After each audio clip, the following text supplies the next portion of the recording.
This month's discussion will feature 3 local community members. Laurie Repko, who's a member of the Humanist community of Central Ohio, and some of her former students who helped start the Olentangy Orange Freethinkers. We'll go down. Lindsay Lenhart is a 2018 graduate of Olentangy Orange High School and currently attending OSU as a psychology major, criminology minor. As the club's founder, she looks forward to telling her story behind why she began the group, what the process was for her, including an investigative trip to the Secular Student Alliance conference. She discovered what to call the group and her reflections now as an adult. And Eric,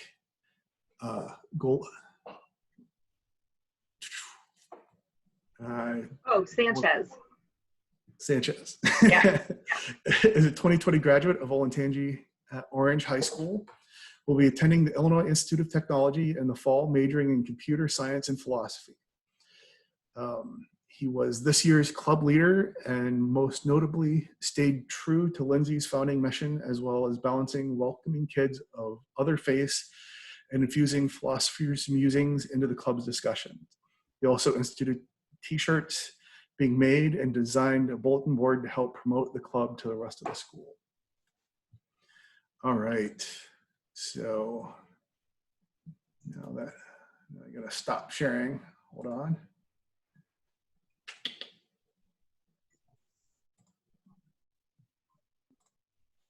There we go. Hi, Laurie. Hi. How's everybody? Okay, so hold on. I've got a bazillion monitors here, so I got to get situated and set up everything where it needs to go. So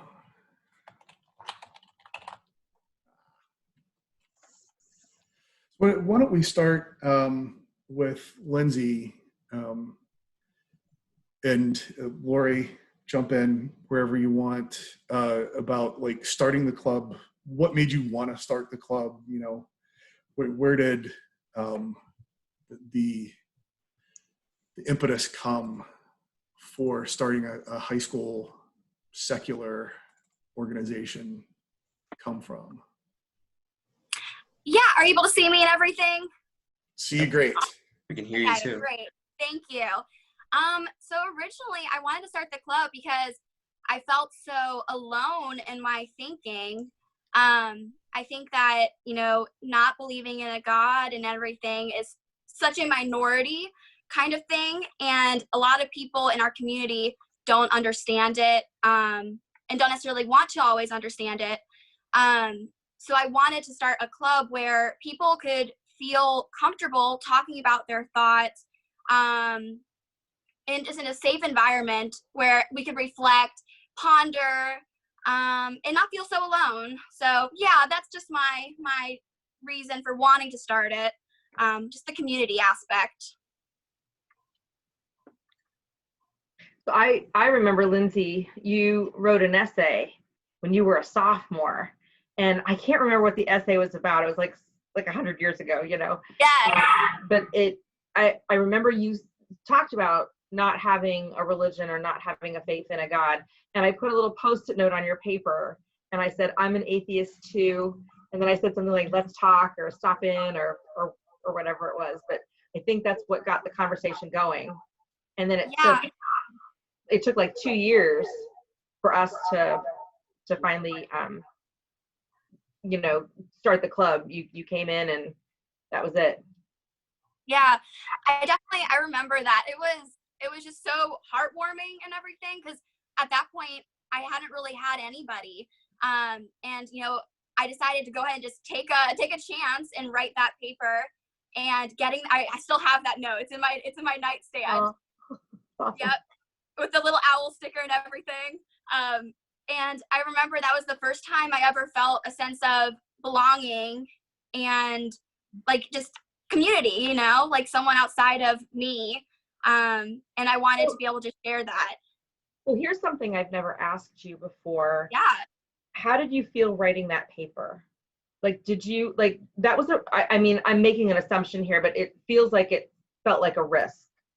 Yeah, I definitely at that point had never really like taken a chance and written something like that. And of course, with your teachers, you don't want them to think any like differently about you. And I was so anxious, but I was like, you know what? She's always talking to us about expressing ourselves and how important writing is. So I just went for it. And oh yeah, it was definitely I was very nervous. Yeah, Yeah. to say the Well, it's funny because I was nervous responding to you. yeah. You know, I think with my own personal deconversion story, like I was raised Catholic. And so by the time you cycled through my classroom, I was grappling with some pretty heavy identifiers myself. And, you know, should I tell the rest of the staff? Is it okay to talk about this at lunch? Like when people are talking about the Bible readings that they're, you know, studying together as staff members, you know, where's my place? Where's my voice? And then you, this 15-year-old girl, writes this paper, and I thought, oh my gosh, like if you have the courage to talk about it, I probably need to lead by example. And that was a huge light bulb moment for me. And I think the year you were a sophomore, what year would that have been? That would have been like 15? 2016, I think. Okay. So 15, 16. Yeah, right. So that's when I think, I'm going to look over at my husband here real quick. Maybe a year before, we started listening to The Thinking Atheist online, and I read Deconverted by Seth Andrews. And so I had this arsenal of information that I was starting to form, beginning with his writing, and then maybe a Dawkins book, and then there was a Dan Barker book in there also. But like I was reading all this stuff, but not having an outlet myself.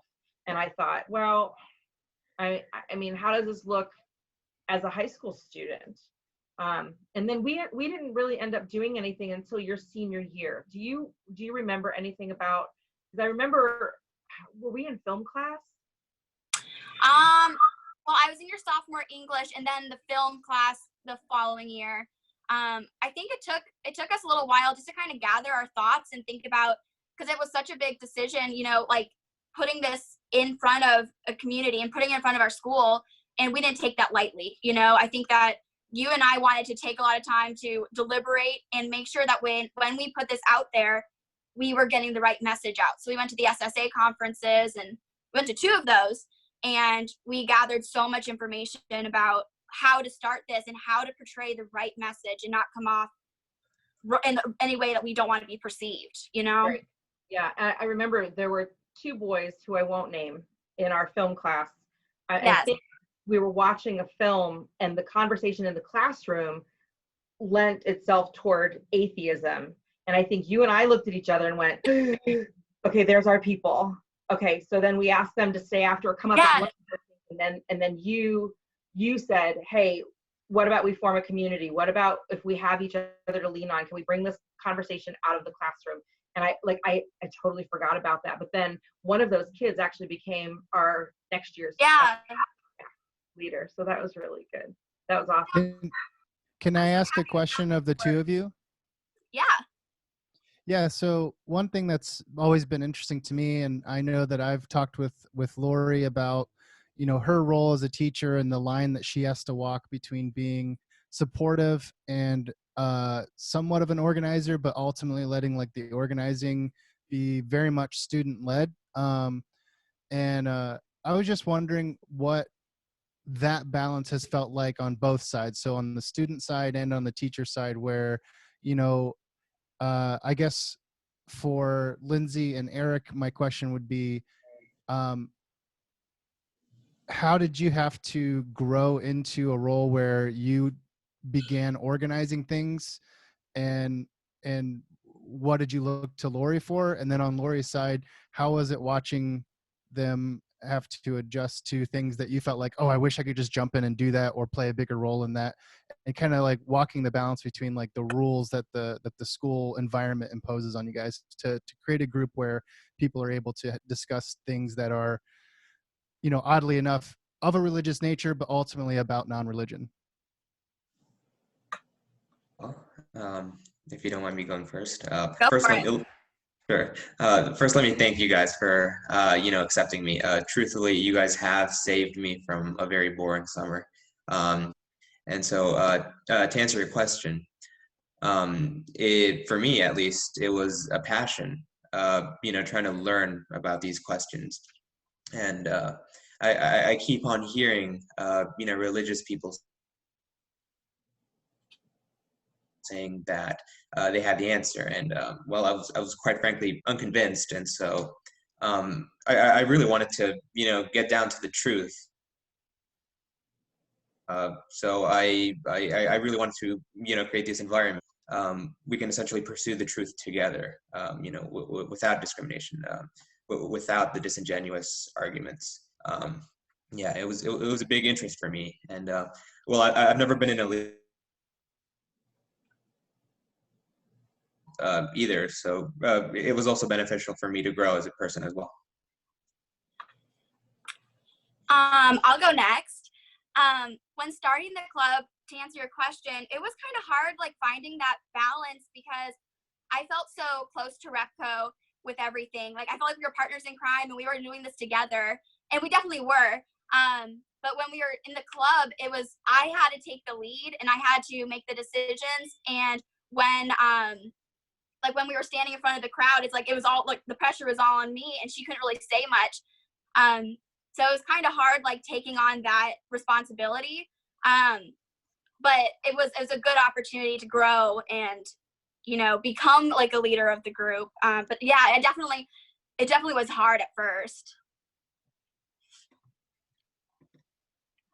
Yeah, I think Eric, if I can go back to you, you did an incredible job of inviting multiple faiths to be part of our conversation. We had the one boy who was Christian, and another boy who was Hindu, and then we had even, there was one other girl in the group who expanded it to even another high school. And we had on occasion 2 kids coming from another school in the district to join our meeting. So Eric, you had like a boon year, like our membership was growing and more diverse, right?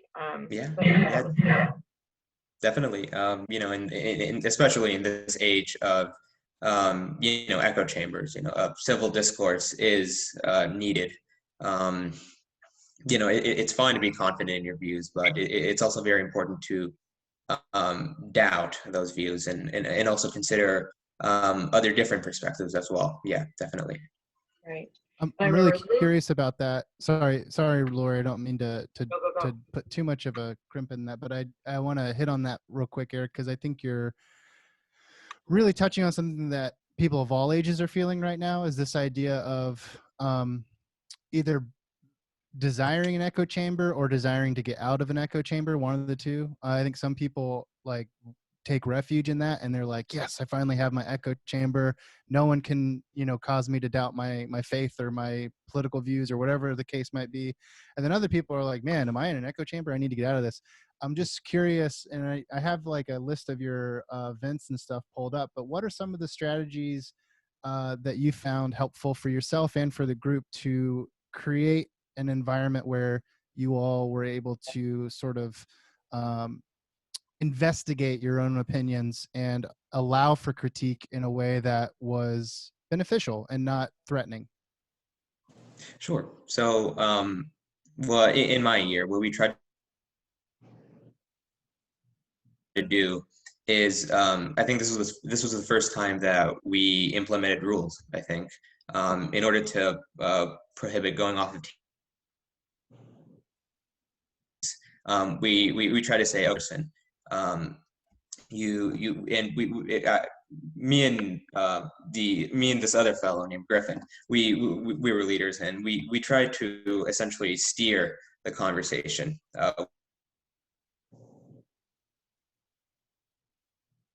Essentially played the roles of, and honestly, if I could go back in time, and I would totally implement way more rules, like non sequiturs or a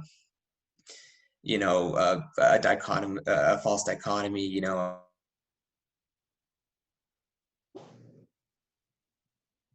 rules essentially was the way. Another thing we try to do is just simply ask questions. I remember watching this YouTube channel named Street Epistemology, and the guy would ask the other person, okay, like on a scale of 0 to 100, what would you rate this belief? They would often raise it, at a high number. And so if you kept on asking questions like, okay, well, why this or why that, or consider this view, you would instill those seeds of doubt in them. And so I think those. That's really interesting. I'm are ways that we curious try to kind of steer the conversation. Oh, sorry. It's freezing up a little bit. I thought you were done. No, I'm good. So it sounds like what you're saying is like sort of agreeing to a structure as a group where everybody goes into that setting knowing, hey, these are kind of the rules of engagement. If I'm going to come here, I'm not only agreeing, but I'm also sort of like submitting myself to this standard of conversation, which I think is much different than like typically in an echo chamber online, like your Facebook page or something, you post something, and if people like it, then they react to it, they share it, they comment like, yeah. And if they don't, it either stays blank or maybe there's like a flame war that starts, but then someone's like, okay, you didn't like that, you're unfriended. And then they kind of curate their own echo chamber. But this is like the polar opposite. It is like agreeing to go into an environment knowing, somebody's going to disagree with me, but we have like these structure that means that the discussion stays civil, that we challenge our own views, we challenge each other's views, but it stays respectful. That's kind of like the vibe I'm getting from you. Is that like a fair way of summing up like the goal of the structure that you guys created? Definitely. I guess especially in your year. Yeah. I mean, like I said before, insulting the other, party, it does not get you anywhere, because I think what everyone in this club wanted to do is have the truth, is get to know the truth. Okay. And so since we all have this common goal, it should follow that we try to implement the best way to discuss. So yeah, definitely. Yeah. Well, it sounds like you've gone over several of the sort of the conversational etiquette that you set up. Can either of you talk to the structure, the overall structure of the group, so that everybody can kind of get an idea? Particularly, I'm not sure that we have a lot of people attending right now who might want to start a secular group of their own, but like thinking of people who might come across this recording on YouTube and be in high school or just in any student environment, and they might want to start a group. Can you guys speak to the structure and really kind of paint a picture of the shape of the group and how it functions, so that anybody interested could get, kind of an idea of what they might want to head towards in terms of that? Eric, I'll let you speak on that because you probably have a better structure understanding than I do. Sure. Yeah, and all right, I'll talk. And forgive me if my Wi-Fi ever like cuts out, or if you guys can't hear me. So we try to differentiate ourselves from like a debate club. It was more Socratic seminar. After school, we would all gather in a circle. We'd introduce ourselves. We gave them the choice of, what do they identify as and what their belief system is, their name, and in some instances, what school they went from or they go to. And we essentially just presented a topic. We raised questions is what we did. And essentially after that, it's just civil discourse. It's trying not to interrupt one another, and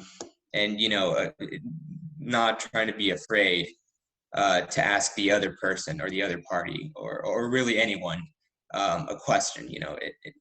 It's important not to try to be offended.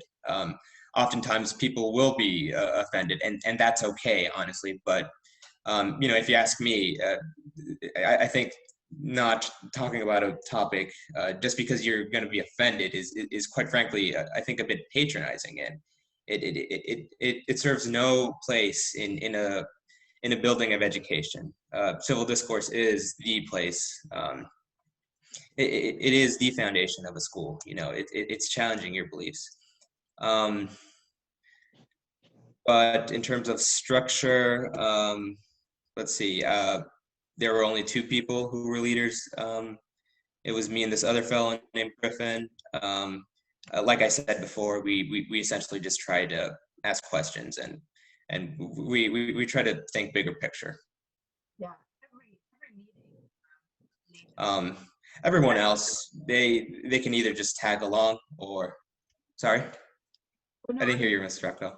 that's okay. I was going to elaborate because Eric, you did the structure of the group. Laurie, sorry, I don't mean to interrupt, but your audio is very low all of a sudden. Yeah, it is.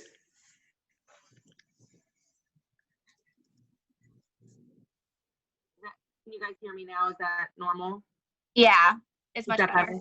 Yeah. Okay. Yeah, that's better. I don't know what happened. I can hear you.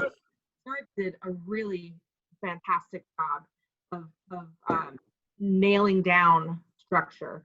We started a Google document. We would have it pulled up on the screen. So as kids came in, they knew what the topic of the day was.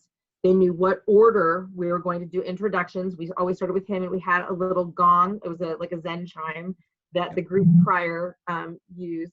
And then we would pass it around so everybody knew who had the gong could speak. And then Eric would go over the rules. And I have them here if you'd like to hear them. They are, number 1, have an open mind. Number 2, be kind. 3, ask questions rather than make statements as responses. 4, listen carefully and ask for clarity. And then 5, share speaking time and encourage others to engage. And the kids came up with those beautifully. There were lots of ideas, and we kind of whittled them down to these most important 5. And I'm so proud that every meeting these were followed, regardless of the topic, regardless of the audience. And we had a pretty steady group of 10 that came to every meeting. Some kids would rotate in and out, but a group of 10, which is a nice size for dialogue and for communication. Yeah, so kudos to you, Eric. That was really great. You and Griffin really worked hard on that. Good. That's awesome. And so we've got a few bullet points that we're covering, and we're still sort of like on the structure section of the discussion. So I wanted to circle back, Laurie, while we've got you kind of answering some questions here, and ask you on the, like I know we introduced, you're the teacher of the school, you're the sponsor of the program. Can you speak to some of the administrative things that you had to do in order to allow this group to exist? Sure. Yeah. We're actually still in the middle of that. Your audio's out again. I'm sorry. It's like cutting in and out. It's almost like non-existent right now. Is that better? No. No. I'm not sure what to do about it. Is that okay? Can you hear me now? Yeah, you're back now. Okay. Okay. Hopefully it doesn't cut out again. Yeah, thank you for letting me know. I apologize for that. This is so funny. So administratively, we had to get permission from the principal. And so Lindsay wrote an email to our existing principal at the time. And Lindsay, did you have a one-on-one conversation with her, or was it just? Yes, I met with her in her office, and she was very supportive immediately. I just kind of basically asked her and let her know that I wanted to do this. And she was 100% supportive. Didn't really have, had a couple concerns, but not very many, and a couple questions, but otherwise was very supportive, which was great. Your audio's out. Yeah. I can see your mouth moving, but that's about it. Am I good? Am I there? A little bit. Okay. So you had to get written permission from her. So is that good? Nothing happening. Oh my goodness. We can hear you for now. Okay. So she gave me written permission, and then any flyer or poster that we want to hang in the school, we always have to have it approved by the principal, so that's still in place. So our bulletin board always has to be approved. Any meeting agendas that we hang up throughout the school or that we distribute have to be approved. We have not had a budget. The kids paid for their own t-shirts this year. It did not run through like the group. They just paid directly to the vendor. But now that we're in our third year, we have to ask for board permission to exist. And so there's going to be a little bit more paperwork involved, but now that we've established ourselves, we've proven that we can be sustaining, that's what's going to be the next thing to happen. So so I turned in the paperwork this summer. And so we'll be waiting board approval within the next couple months. And was there a reason for that change? Is it just like after a certain time, it sort of trips a standing rule that says you have to get permission, or is that a new rule that has been put into place? Well, usually it's like by standard practice, it's 3 years. So if a club is in existence, so you can meet informally without much ado. So it's formalizing it. Correct. So if the club looks like it's going to stick around, then they want the board to be approved, and they want the whole community to know that it exists, so that the board stands behind it. Gotcha. So that way it's not like creating undue hurdles for new groups to get started, but groups that get established get endorsed, essentially. Correct. Yeah, that's cool.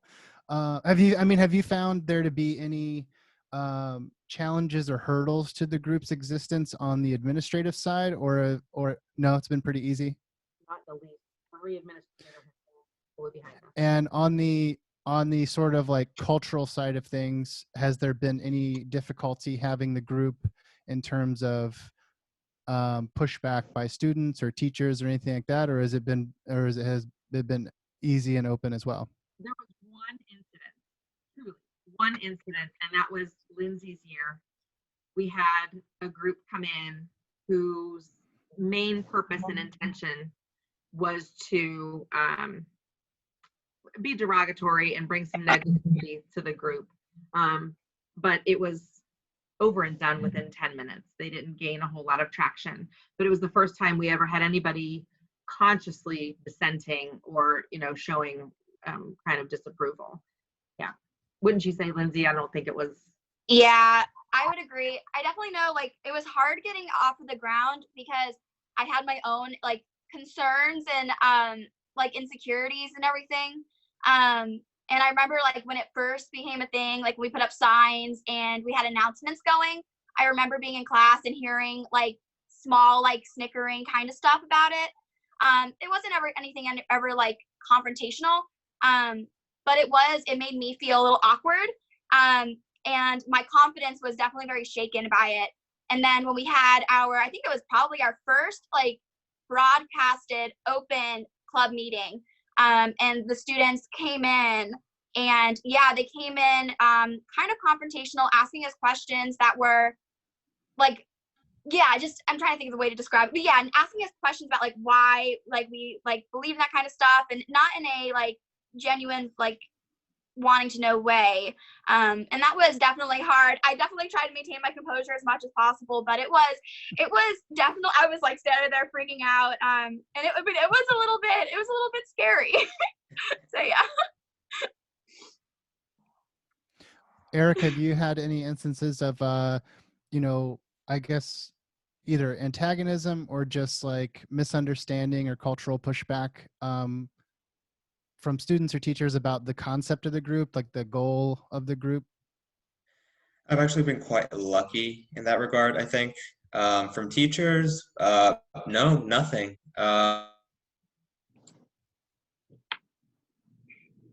With students, sure, but I think that's the point. But nothing too extreme, nothing that can't be handled. I think we've been lucky, and I think that's due in part, to our rules. Also, apologies for cutting out. My Wi-Fi went out for a sec. I'm sorry. No worries.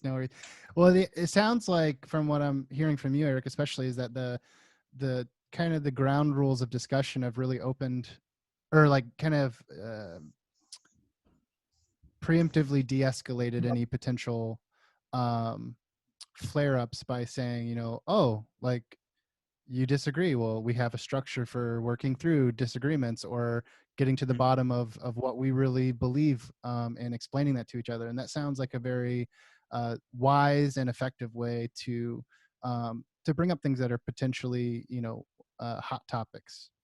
Yes, not only that, but Oh, I'm sorry, it cut out again. I, So you I, I said also tried my not best only in that. trying to educate myself in the various arguments that, yeah. Yeah, not only that, but I try to educate myself with the various arguments that, people often try to um, bring up. That's also another way of raising questions and casting doubt. Yes, definitely. Yeah. You know, Um, it, oh, go ahead. Go ahead. yeah, it's interesting, Eric, that you mentioned that, because like having like maybe a 10,000 foot view of the group as opposed to just being a student in it.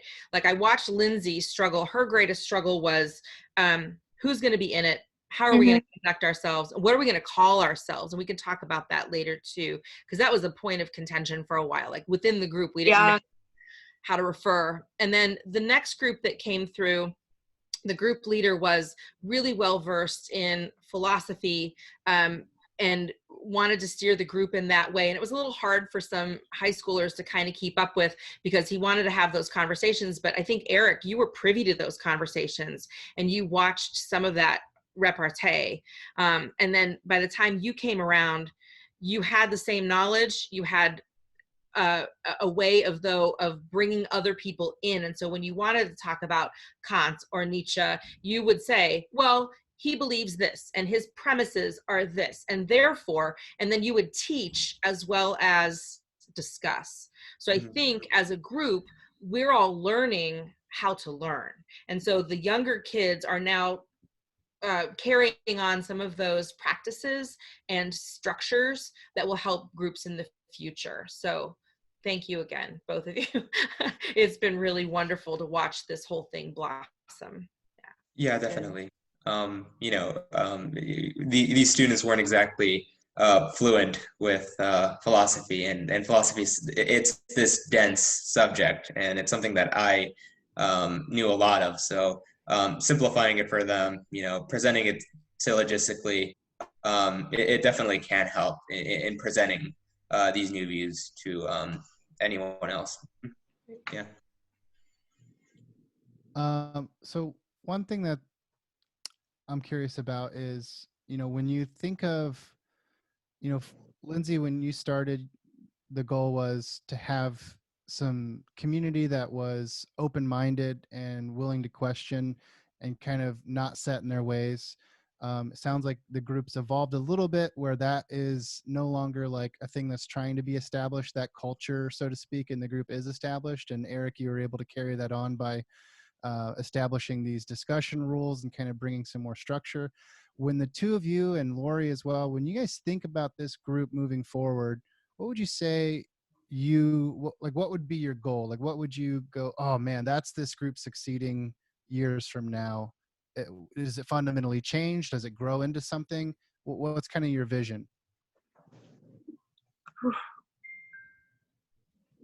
That's a really good question. That's a really good question. I know for me, like I was there when it first started, but I never really saw it get off the ground. So just even having just a foothold within the school and having a voice, no matter like really what that voice is, I guess as long as it's not like problematic, I feel like that's such a success. And I'm so happy seeing where the club has gone, because I only was there for the very beginning, and seeing where it is now and seeing the voices that have come out of it and the community, the discussions, it's amazing. And I think that's so successful. And I think just going forward, continuing to establish that foothold in the school and in our community, I think a voice is the biggest thing that was ever my goal, was having a voice. And I'm happy to see that we have mostly have gotten that. Yeah, definitely. To go off of that, I would certainly say that to me, a successful club in the future is probably to have more members. I was lucky enough to witness that we grew our numbers, definitely. But we still need to be a little bit more competent when it comes to other clubs. So definitely having a little bit more outreach. It's a good thing that hopefully we'll have in the future. Yeah, I think for me, if we keep our goals simple, we will always meet them.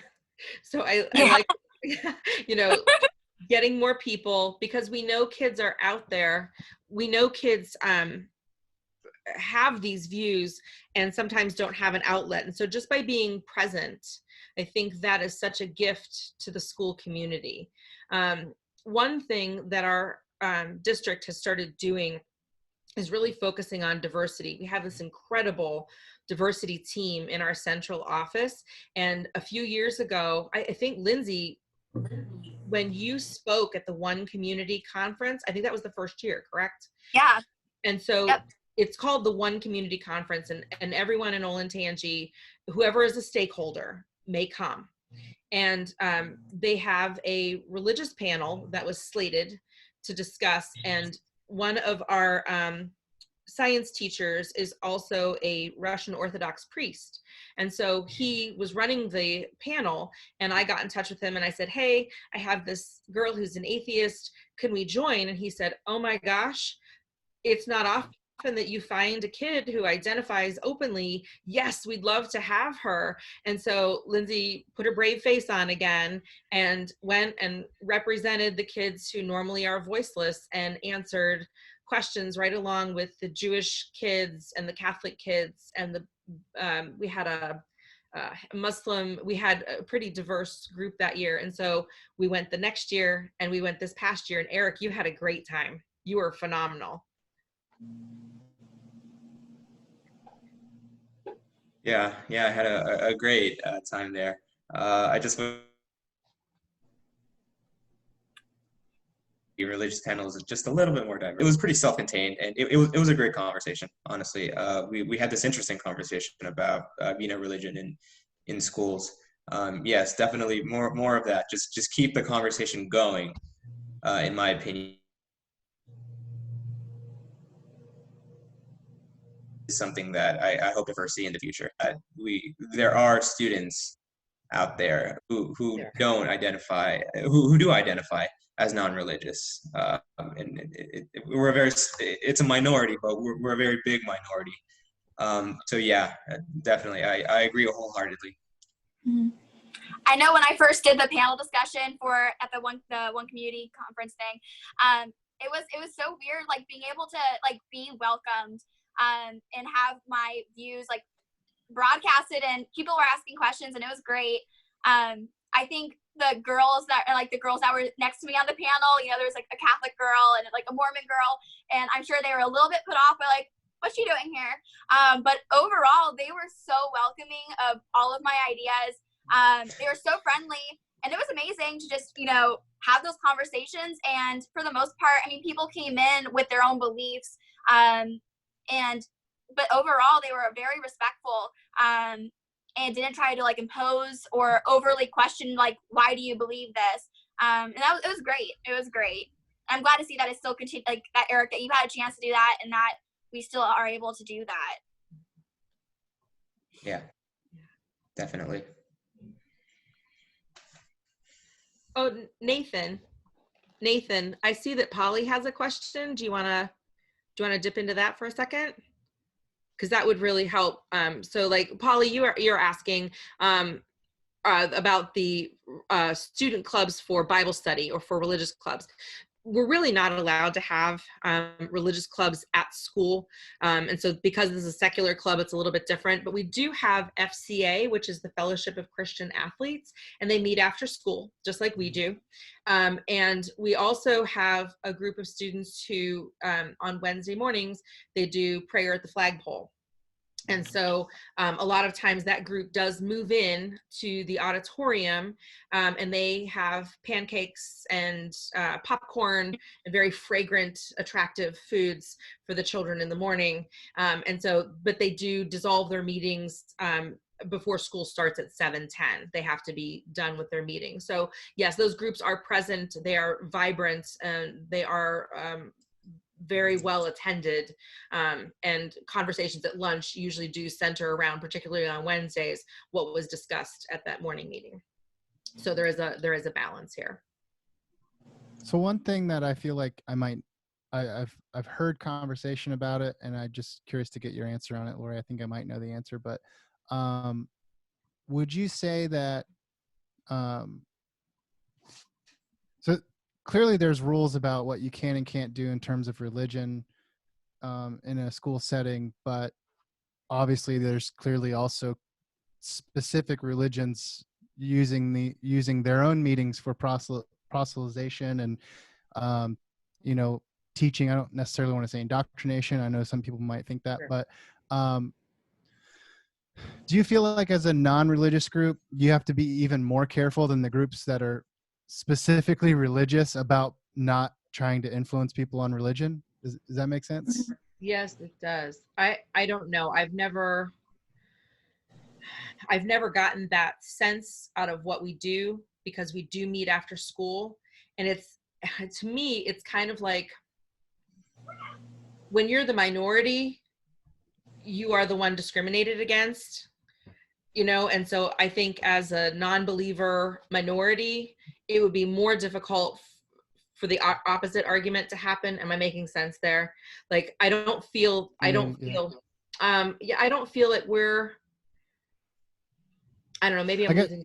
Maybe Yeah. I can rephrase. So like, Please. do you feel like as a secular group, you have to be more careful about walking that line of what's Mhm. appropriate than a Christian group might have to, because Christianity is more acceptable I have to a lot of never, people? I've never felt that from our administration or from our student body. I've never Oh, had, that's great. never That is had awesome. that experience. Mm-hmm.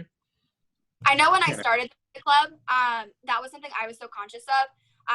I was worried about coming across like we were trying to indoctrinate people. Mm-hmm. And so I definitely did not want to. I know I was kind of soft in the way I want to present my club, because I was super hyper aware of people are already going to be looking at this very critically. And I did not want to give them an inch. I wanted to be. I didn't want to give them anything. So I was super like sensitive to that. So I was like, how can I like get around this? How can I be super, super hypersensitive to every single thing and every concern? So yeah, that was something that I was struggling with, like mentally. I don't know whether or not it came through, but I know like just that was one of my big struggles was, how is this club going to be perceived, and how can I alter that perception and make it what I want it to be? Yeah, it's Yeah. interesting. It's often, I feel like people often feel either a sense of persecution or a sense of social pressure in their mind and in their perception, maybe more than it is in real life. And I'm super encouraged to hear that that's the case that you guys have experienced. That it hasn't been a real pressure, but I just know, as someone who does secular community organizing, you do get that sort of sense that folks disapprove of what you're doing, or they see you in a light that is inaccurate, and you're always aware of that, like in the back of your mind. So I guess I just wanted to like know how or if that even factored in. And I'm super encouraged to hear that it seems like that wasn't a major challenge. It was there, but not something that was actively like blocking you from doing what you want to do. Well, I think one of the powerful aspects of this group of kids coming through our school system right now is that they are embracing diversity in ways that generations prior to them have never attempted. And I think there's an openness and there's an honesty. And Lindsay and I have many It's conversations. a fair point, I think, what you're asking, Nathan. Oh, I'm Yeah. sorry. You cut out a bit. Did I interrupt you? I'm sorry. No, I'll let you that's finish. okay, Eric. No, please finish. Yeah. Okay. Well, yeah, it's a fair point, Nathan, what you're asking. This was actually a huge problem for us this year.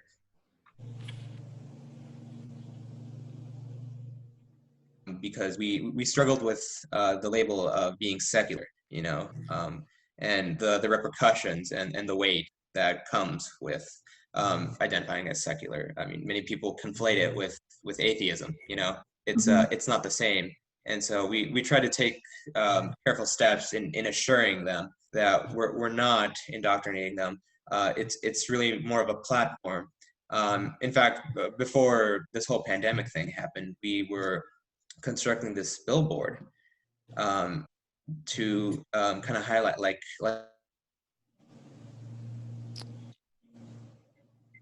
versus fact kind of thing. Sorry, you Eric, know? I don't want to cut you off, but you cut out, and I want to make sure we got that last bit. You said before it cut out that you were creating a billboard. Yes. So the billboard was supposed to present like a fact versus myth kind of thing. We would present these like myths, you know, oh, this is only a club for atheists. Oh, this is only like you're only you're only supposed to have a voice. Oh, only atheists are supposed to have a voice in here. But no, we took very careful steps.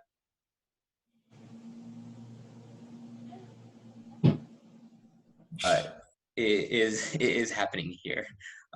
This is somewhat analogous to the Prism club that we had at school, for LGBTQ plus people, you know, in that this is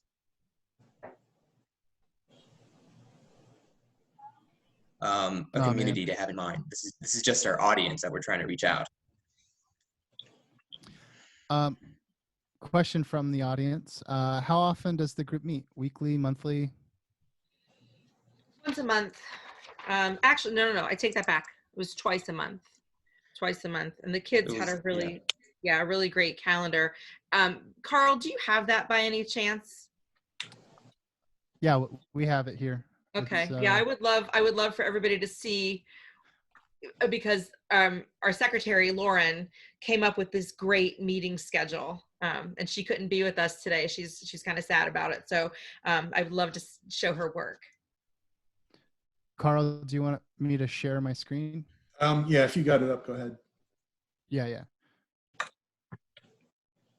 Oh, actually, you're going to have to do it. It's okay. Disabled for anybody but you. Oops. I can send you the link, though, if you don't have it handy. There we go. Is that the one? Yeah, that's it. Thanks, Carl. Perfect. So, Eric, did you want to go ahead? Oh, I was just going to ask, this is such a great resource, I feel like, for folks who might want to start this in the future. And I could just imagine someone watching this on YouTube and going, oh, wow, that's like a whole year's worth of planning, you know, that I could riff off of. Would it be okay if we made this available as like just a link out to like a Google Doc version of this or something? Absolutely. Yes, for Cool. sure. Yes. Take it away. Oh, good. Oh, Jace has a really good question. Can we get into that? So, Lindsay, you want to talk to them a little bit maybe about why we decided to attend the SSA conference and how we came up with our name? Yeah, definitely. Sure. So I'll start with the name because I think it's kind of relevant to what we just been talking about a moment ago. We came up with the name Free Thinkers because we didn't want to be completely exclusionary to other people who made us have questions, doubts. I'm an atheist. I'm very proud of that label. But I understand that there are people who don't necessarily have a label or don't want a label. So I think that was a huge discussion that we had in our groups because they kind of kept me in check because I'm like, I love this label. Let's put it on it. But I didn't want to be exclusionary. So other members in the group were like, wow, can we dial it back a bit? And I'm like, do we have to? And they're like, yeah. So I'm like, fine. So we talked about it. I can't remember who suggested the name Free Thinkers. I'm kind of thinking it might have been my dad. I think that at the SSA conference, at the SSA conference, I'm very fortunate because my dad is very supportive of, you know, my beliefs and everything. And I think Laurie, same for you. I think that we all kind of came into each other's lives right at the right point. We all kind of grew together. And these SSA conferences were amazing because we were all in this together, learning all of these resources, hearing all these different viewpoints. And I do remember sitting in someone was talking. I can't remember his name. It was I can't remember his name. He's the guy who runs the Satanic Temple. If that sounds familiar. Oh, what's his name? It'll come to me. Reeves or something. But either way, he was. Yeah, he was Lucian Greaves. Yeah. Yes. He was so fascinating to listen to, and it cracked me up. But as we were listening to that, I'm like, this totally speaks to me. However, I see this and I can recognize that this is not going to speak to many people. And so we were sitting at the SSA conference, we were getting lunch, and we were all sitting around a table talking like, well, what do we want to present? What does this club mean? What does it want to be? And I think it was my dad who suggested the name Freethinker. I remember getting on Google and seeing what does this name imply? What does this name mean? And I think it's a great name. And it came from a place of wanting to be able to, freely think, and have conversations and being able to have those questions without any sort of pressure. So yeah, that's kind of how the SSA conference was. It was amazing. But as we were there, we were so hyper aware of this may not be what will appeal to people. And people may not want to join for that reason. Yeah. So Eric, can you further that conversation more to fully address Jace's question? We had a debate this year about whether or not we should belong to the SSA. Can you pick up there? Ms. Rucko, sorry, you cut out there for a second. Can you just repeat Sure. the whole question? Sorry, yeah. So Jace's question says, have we been affiliated with the SSA or with the CFI or any other atheist or free-thinking group?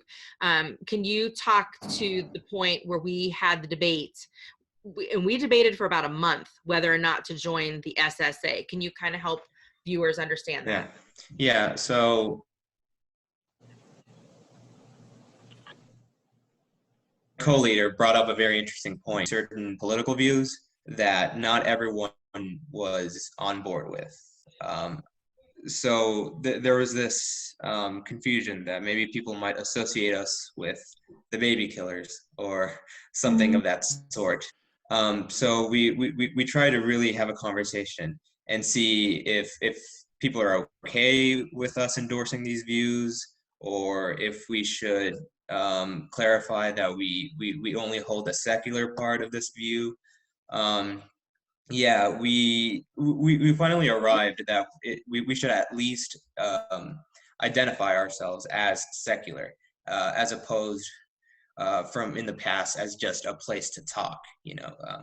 It was very important, I think, and I think it was a good step forward in Hey, Eric, voice being heard. You cut out again, and I know that we want to see your face, but I've had luck in the past by turning the camera off and then getting audio not to cut out by having the camera off. You might want to try that for a little bit, because I feel like we might be missing some of your awesome answers here, unfortunately. All right, I'll try that. Okay, would you mind starting the answer to that last question over again? See if we can. Sure. So can you hear me? Am I clear? Yeah, okay. Yes. Great. Okay, so I'll start from the beginning. So my co-leader, he brought up an interesting point in that the SSA holds certain political views, and we were having whether we want to be associated, actually considering that not everyone holds these values. And so we had this discussion that took about a month, discussing whether or not we want to be affiliated. And eventually we did come as secular, as opposed to just a platform for people to just discuss. And so I think that's a step in the right direction, definitely. But as far as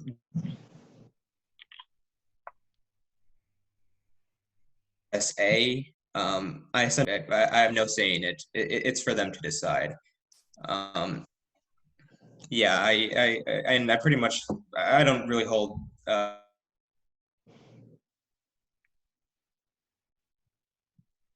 any view particularly in this topic. Different at this point. So I think that's where we're at in terms of, defining who we are. Well, we appreciate that, Eric. And I think some of the kids will probably want to revisit joining the SSA.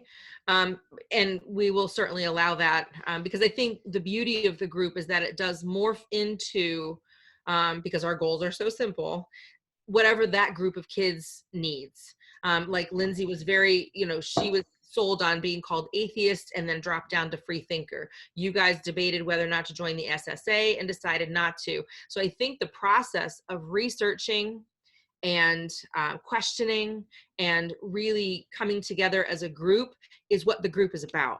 And so the fact that it can ebb and flow depending upon what the group needs is a great option. So thank you for modeling what we set out to do. It's perfect. Yeah, sure. I mean, definitely. Whatever you guys talk about, you essentially have my blessing. Yeah. I mean, whatever you agree on, I'll still be a part of the conversation. I'll still, I'll still support you guys. Obviously, definitely. Well, thanks, Eric. Good. I agree with that 100%. I know originally we decided not to join SSA just because it was a label, and the label came with so much. And we decided to create our own label. And who knows, down the road, maybe our label will be so similar that joining SSA makes sense. It didn't make sense when we started, just because of everything that came with it. But I mean, down the road, I don't think it's anything to rule out. I think it's a possibility. We just may not be there yet. Yeah. I find it really fascinating that this dynamic of, so like as an adult now, I actually really enjoy having a community with established values that I can go, oh, that's my tribe. I can go be a part of them. But when I think back to my time in high school and my time of both educating myself about the faith that my parents passed on to me, and then also questioning that faith, that being a young student, it's not called your formative years for no reason, right? Like that is literally when you're forming your idea of what you want to be, and to literally be labeled as later in life. So it makes a lot of sense to me that that's a very strong point of discussion, because I'm not sure it's maybe not good to have too strong of a label at that point, because everybody needs the time to go, especially if they're perhaps deconverting from a faith, or at least questioning a faith. They don't necessarily want to go from one firmly established, rigid label to the next. They'd like some time to be a free thinker, to make up their own mind, and then choose later on. And I love that, the goal of this group seems to be to create an environment where that's okay, where that's safe, where, you can show up at the meeting as a Muslim or a Christian or a Buddhist. You can leave as a Muslim or Christian or Buddhist. But what you did get there was a conversation where you could have questions discussed, answered, or explored without the goal being, to re-indoctrinate you. Because I remember when I was younger, I would go to like a pastor or a parent or someone in the church with a question, and the goal of the answer was not to answer the question. The goal of the answer was to erase the doubt in the religion that the question raised in the first place. I guess if what you're doing allows people to genuinely explore that, then that sounds just like incredibly valuable. I'm so happy you hit on that. I know when I first started, I had obviously, I was raised as a Christian, and in middle school I had started having, questions, and whenever I had questions, I'd ask my friends things, and yeah, they were trying to indoctrinate you. They were trying to convince you of something, and I eventually got to the point where I started using the label atheist. I knew who I was, and so I came into the club in a very different place, but I wanted to give people like a space where they can fill that need, where they can have those questions and they can get answers that aren't even really answers. I came to it in a very different place. I already knew who I was, but I certainly wanted to create a place where people could discover who they were, whoever that was. Laurie, would you mind speaking to maybe being an adult, getting to watch that happen, that process happen, and what that's like? Yeah, it is complete chaos, and it is. But my goal, like with this group, and even in my classroom, is to just provide a canvas. I just facilitate the space and the kids bring the voice. And so I just make sure that nobody's insulting each other, or that people are clarifying their ideas. Because a lot of times kids at 15, 16, they don't have the language skills they need to express. A lot of times they don't have the parent support at home. A lot of times kids come to our club and their parents don't really know that they're there. And so I take careful attendance, but that attendance stays in my records. Should a parent ever question, I would be able to support it. But I also believe that students at that age have the right to come to a club after school.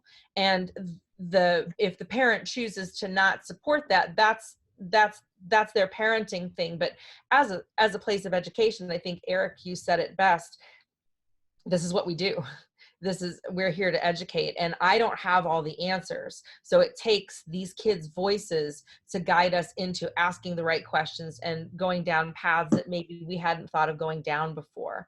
And if they don't have the vehicle for that, then what are we doing? Yeah, absolutely. I love this question that we just got in from Jace. How do you feel that the HCCO and its members can best help your group and other groups like yours in the Central Ohio area? How can we be allies and supportive? That's a great question. I'm sorry. Can you just repeat the question a little bit? I'm sorry. My Wi-Fi went out. No problem. Yeah. How can HCCO and its members, how can we be supportive of your group and groups like yours in the Central Ohio area?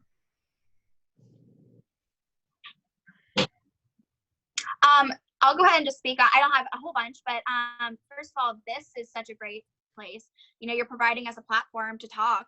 And I think that, having our voices included is so helpful and so amazing. And I'm so thankful to be here today. So thank you. I think that additionally, help maybe provide resources. I know that when you're coming in from this as a kid, you don't always have a lot of resources. You don't know who to go to.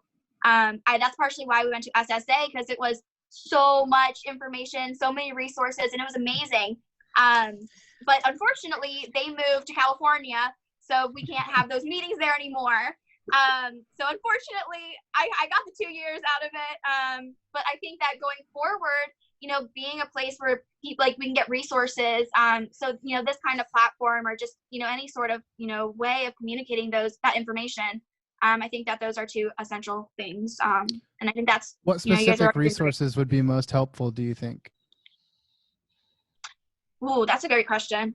I know for this was just with SSA. I know one thing that was really helpful for me was I think it was the Freedom from Religion Foundation. So being familiar with the laws that are in place as far as religion and school.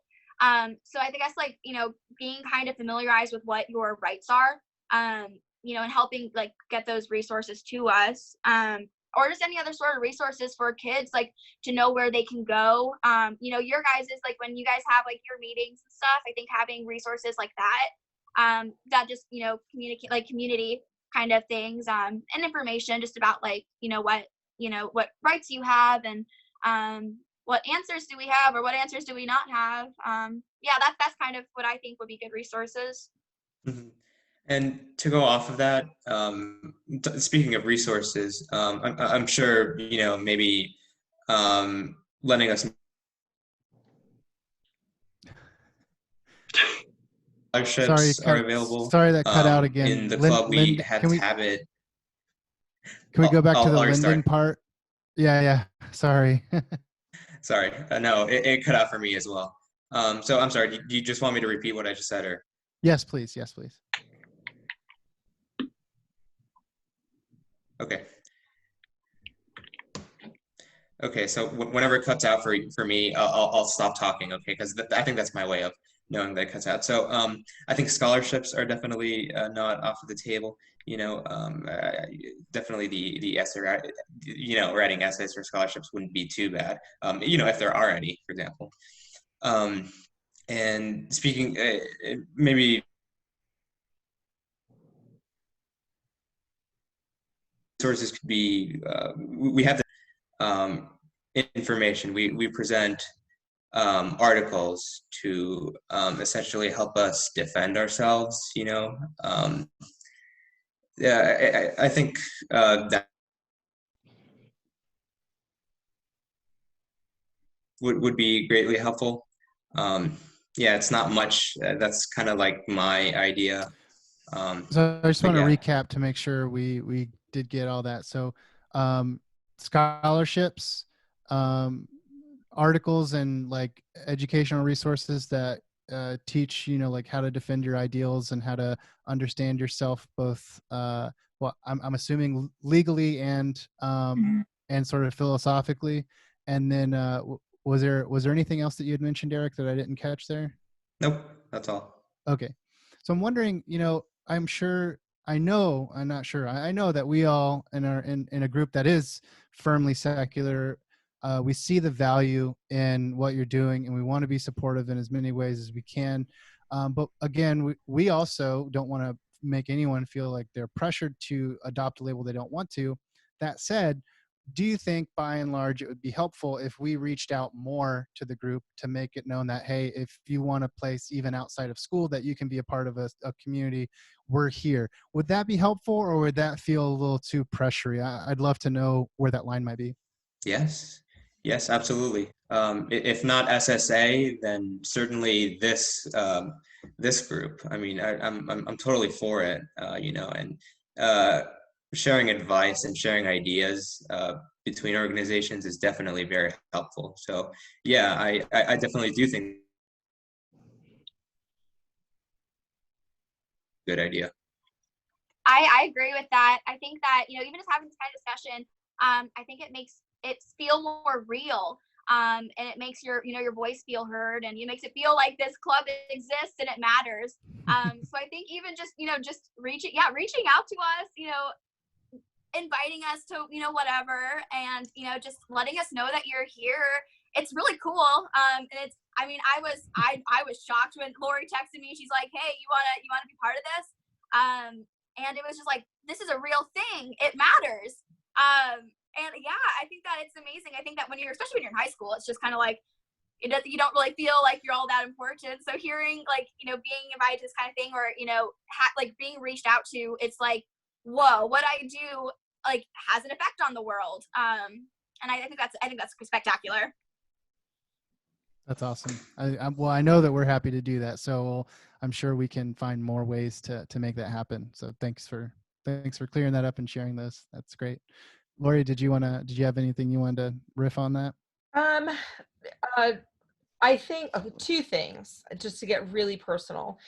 One, I hesitated because I'm a member of the HCCO. So I limited my conversations about my own humanism because I never wanted to be proselytizing or, indoctrinating the kids. So I'm not comfortable. And then Eric, so far as our big debate this year with what to be called, just grappling with the identity of secularism and being called secular, and here was the moment of clarity as you and Griffin were asking questions about how we should refer to ourselves and not being comfortable all the time with atheism, although we did talk about the Dawkins scale quite a bit. And so that was part of our introductions this year. It was really helpful. But when we say that we're going to identify secular, humanism is another path, and so not all of the kids were comfortable calling themselves humanists. And so I think it's good maybe to have that connection to define the idea of the global worldview.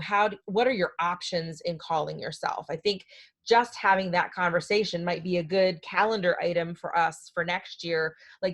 So we're the freethinkers, but there are also agnostics, there are atheists, there are humanists, there are secular humanists. So what do all those labels mean? I think maybe one of our meetings needs to be just about what we call ourselves and what are we comfortable with as each year cycles through. And so when we do that, Nathan, maybe that would be a good day to have the humanists come in and say, here we are, we're real people. Have some people maybe from the atheist, the omnipresent atheists come in.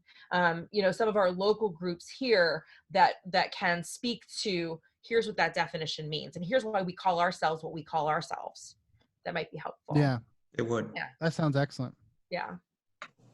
I agree with that. I definitely I know Repco, you introduced me to the idea of what a humanist is.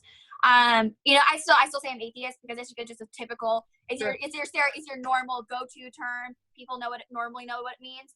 But you're the one that introduced me to what this idea of humanism is. And you were like, I think this is you. And I'm like, oh, yeah, that's me.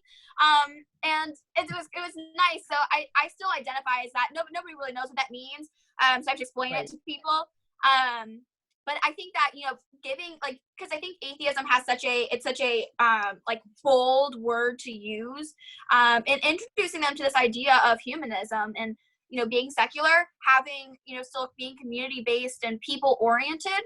And I think that that's a lot of time what I think atheists are. They just aren't familiar with that term. So I think that's a great idea. Having the Humanist Society come in or I think every year, revisit the label and make sure that it's still the label that is relevant. Right. We discussed. I know another board member and I were on a podcast I think it was last year, where it was discussing the difference between atheism and humanism was a big part of it, because like you said, in our culture, almost everyone knows what an atheist is, but a much smaller portion know what a humanist is, and where they overlap and where they differ is actually really important to a lot of people. So yeah. Yeah, no, definitely. Oh, sorry. Go ahead, Eric. Yeah. Yeah, no, I remember watching this documentary. I don't know if anyone named Religulous, and it does coincide with this idea that most people know what atheist means, and a lot of people know what agnostic means, but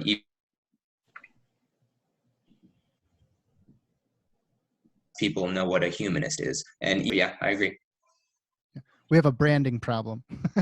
Yeah. Brand recognition problem. Yeah. Definitely. Yeah. So do you guys have any, this is another question from the audience. Have you been able to make contacts and relationships with similar groups at other schools in this area? No. No. No. No, as a matter of fact, one of our meetings, we did go online. The SSA has a map feature, and we saw a map point near the Akron area. And so I have been in contact with Patrick, their advisor. And so they're I can't remember the name of their group, but they're at the Elysian School. I can't remember the name. But so Patrick, once we found him, he and I had an incredible Facebook message back and forth that evening. Where are you? What do you believe? How are you running your group? How is this happening? And so he has been kind of a touch point for me personally. They were a member of the SSA. I'm not so sure if they still are at this point. They may be. But there are very few high schools associated with the SSA. It tends to be more of a much more college level. Kids at that age are just much more secure, confident, wanting to make these connections. We're just lucky to get our 10 kids in one group in the classroom, I think. We have not reached out to any other high schools, although we talked about it. It just never manifested. I know when starting it, it certainly felt like this was the first club in the area. It's one of a kind of thing. So there wasn't a lot of people to reach out to. But I know going to the SSA conferences, we had a lot of contacts. I remember a couple girls my age that were, came from out of the state, and were interested in starting their own club. And I'm a bit of an introvert, so I have trouble staying in contact with people.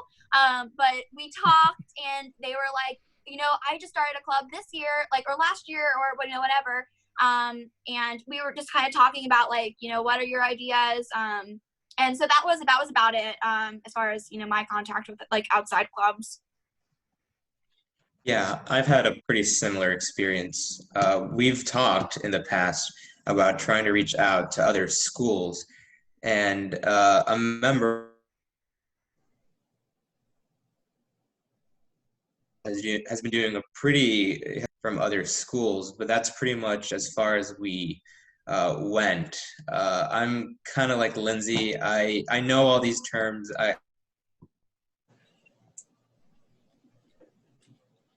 Philosophy, and I know a lot about people. And in fact, I don't even know any resources. I don't know any contacts. So yeah, there's a problem there, I suppose. Laurie, this is a question from the audience for you. Have any other faculty members expressed interest in being involved with the group as in a support role? Yes, very much so. In a soft survey, there's about 20% to 25% of us who are non-believers in my building. And so there's a very strong support group for me. We are very educated on the free thought caucus that's going on in our government right now. We are aware of who to contact. We are dialed into politicians in the area who are aware of us as a constituency. And so we do talk about it frequently. And even our Christian counterparts, they are still very supportive. I'm glad you guys exist. It's good the kids are talking. And there are a couple times where I wasn't able to make a meeting, and rather than cancel, there are a handful of teachers that I know I can go to on a regular basis and say, hey, I can't be there for the kids tonight. Can you take over? And they always say, gladly, send them to my room. I can't wait. What's the topic for tonight? How can I prepare? Like they're more than willing. They're eager participants for sure. That is really cool. It is very encouraging to hear.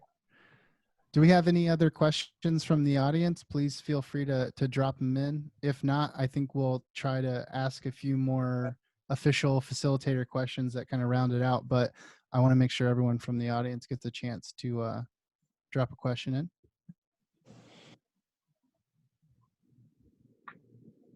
Give it about 15 seconds before we start asking for wrap-up statements.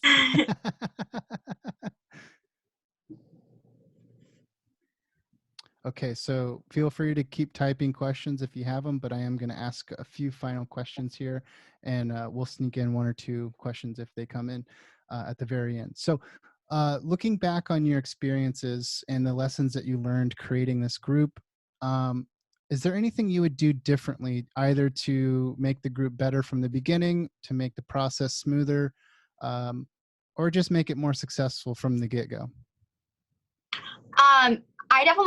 I'll go to speak real quick, but my biggest regret was being so scared. I definitely wasn't part of the club. I was so scared to get off the ground. I didn't know how it was going to be perceived, and I'm so jealous hearing about how awesome it is. Because I was so scared to take that leap. So it's mocking me. But I would say that anybody in the audience who is thinking about doing this, I would say screw fear and do it. Truly, what's the worst that they're gonna do? They're gonna judge you. They're doing that anyway. So I think that not being overcome by that fear and the fear of judgment and how you're gonna be perceived, and just go for it. That's my biggest regret, and you don't want to be me watching it succeed, and you're here like cool. So yeah, I think that's my biggest regret, just from the get-go, is anybody who wants to start this, do it. Just go for it. My biggest regret, I could have implemented a couple more rules. Try to mention a couple more fallacies. Maybe try to make the conversations flow a lot more smoother. Probably in that respect. I had a bit of trouble trying to order shirts. I had to be sure that, yeah. Can I get one? Great. We'll get you one, Lindsay. I want one. Yeah. There was a bit of trouble there, but luckily we pulled through. And I regret that I'll be honest, I was quite ignorant of certain topics. And so whenever we had this meeting that I was appealing to ignorance, I essentially went back home and researched about it to try and learn about it. So I wished I knew more. But to anyone who does want to start a secular group, whether it's in school or really anywhere, yeah, I say go for it and good luck. Don't try to lead all on your own. Yeah. The last leader that I had the privilege of having a friendship with told me that don't do it all on your own. It's very hard. Luckily for me, I know what's best for the club, and I was a high schooler, so it can be hard to lead. But I would still say go for it, push for it. It's like I said it before, and I'll say it again. Civil discourse is the place to be in school. And if you ever do start a secular club or anything like that, I'd love to stop by sometime. I'm very interested in these topics. And Laurie, what's anything on your end that you would do differently from the beginning if you were starting with a fresh slate as the teacher sponsor? Not wait so long to get started. But I kind of had to wait for the kids to come to me, and I guess all through my career, kids have written me essays about their atheism, and my own fear got in my way. Lindsay's was the first time I felt the courage to and I noticed I put a Post-it note so it could be thrown away. I didn't write right on the essay itself. But I got a Post-it note here that I keep in my Freethinker folder. It says, we were talking about what makes us feel good and what makes us frightened. And this girl says, when my dad tried to make me Christian. And that was what she proposed on a Post-it note as her essay topic. And I took that and had a conversation with her and said, will you please come to the Freethinker meeting? She said, I can't. There's no way my parents could find out about this. And so I admire Lindsay's courage and Erick's direction, because I think the club is there for kids like this little baby who still doesn't have anybody else to talk to.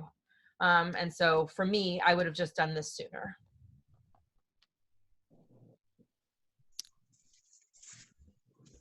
Well, Repco, I'm very fortunate that you did reach out to me. I think that you and I I don't believe in meant to be's, but I do feel like we just came into each other's lives right when we needed to. And if I did believe in some destiny or fate, I definitely think that it was meant to be. Well, listening to you today, Lindsay, makes me so proud. And I am just so amazed at the young lady you've grown to become. Very proud. Thank you. We've both come so far. And I'm so fortunate for the journey that we went through together. I think that you and I both did a lot of self-discovery, and maybe not even self-discovery, but a discovery of courage and, being able to, be like find strength, in each other too. I mean, you were such a huge source of strength for me, and I'm so fortunate that I found you in my life, and I wouldn't undo any of that. Thank you. Yeah, that goes twice for me too. Honestly, I've been very lucky. Honestly, when the last leader asked me to be leader, I was honestly, I was overwhelmed, to be honest. I felt very lucky, and I felt so humbled to be in charge of a group. I seriously never saw me in that position starting high school. So yeah, it's really been fun. You've done a great job, Erick. The kids are better because of your leadership. Thank you. If that's not an endorsement for why everyone should want a student group, I don't know what is.